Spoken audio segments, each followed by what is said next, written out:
¿Cuál es la diferencia entre ser y estar? En este vídeo te lo explico. Es probable que hayas escuchado muchas veces que usamos ser para características permanentes y estar para características temporales. Sin embargo, es evidente que en muchos casos esto no funciona.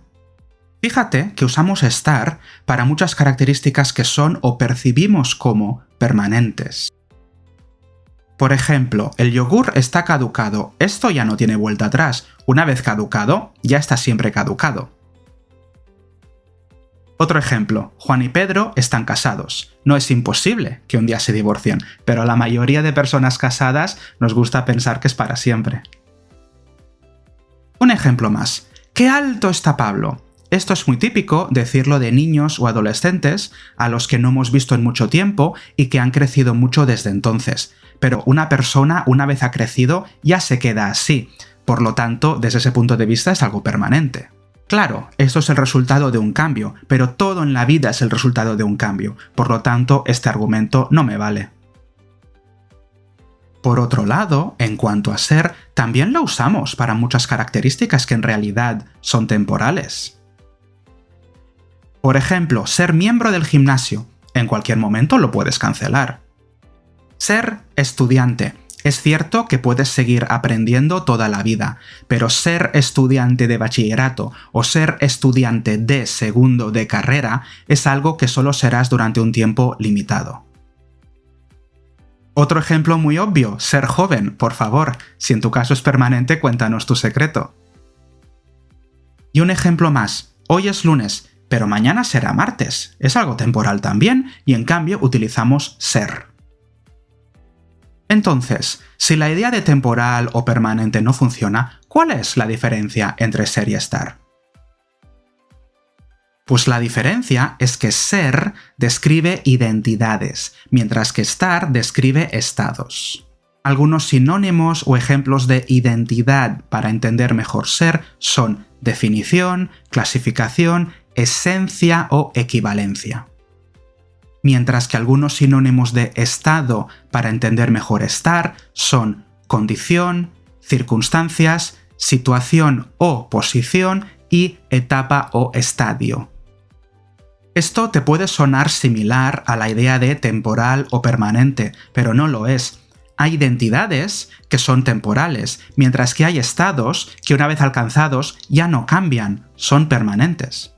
Vamos a repasar los ejemplos que mencionaba al principio, a ver si esta idea de identidad o estado nos ayuda a entenderlos mejor.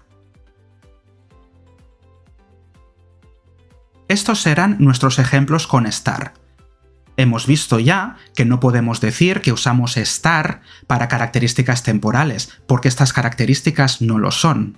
Sin embargo, sí que podemos decir que todas estas características son estados. El yogur está caducado. Esto nos dice el estado de conservación del yogur. No nos dice nada sobre su identidad. No sabemos si es de fresa o de melocotón, si es grande o pequeño, si es de una marca o de otra. Solo sabemos en qué condición se encuentra. Juan y Pedro están casados. Esto nos dice el estado civil de Juan y Pedro, pero no sabemos nada sobre su identidad. No sabemos qué tipo de personas son, cómo es su personalidad, a qué se dedican. Solo sabemos en qué etapa administrativa se encuentra su relación de pareja. ¿Qué alto está Pablo? No sabemos si Pablo es una persona alta. Podría ser más bajito que otras personas de su clase. Lo que sí sabemos es que ha crecido y que se encuentra en otro estadio o en otra etapa de su crecimiento. Estos serán nuestros ejemplos con ser. Ser miembro del gimnasio.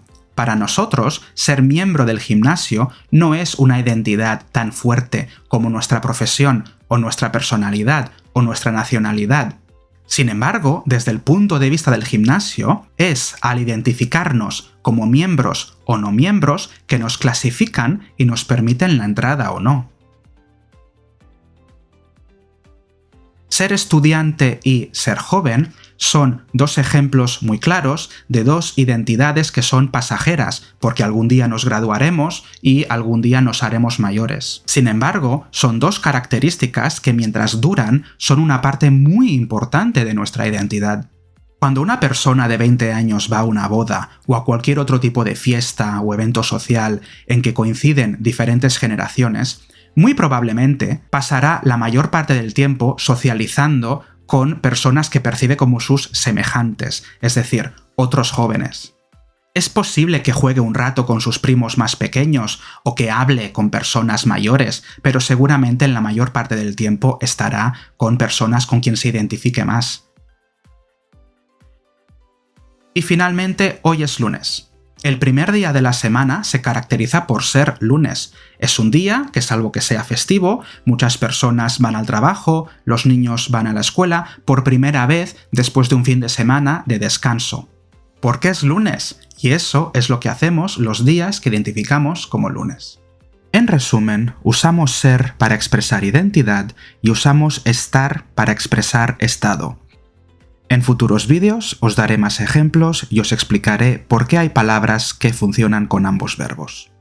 Y esto es todo por el momento. Espero que te haya gustado este vídeo y que te haya parecido útil. Si hay cualquier cosa que no entiendes sobre este tema, déjame un comentario abajo. También puedes dejar un comentario para decirme sobre qué temas te gustaría que hiciera un vídeo. Y si no lo has hecho todavía, suscríbete a mi canal y comparte este vídeo para que pueda ayudar a más personas como tú. Muchas gracias y hasta la próxima.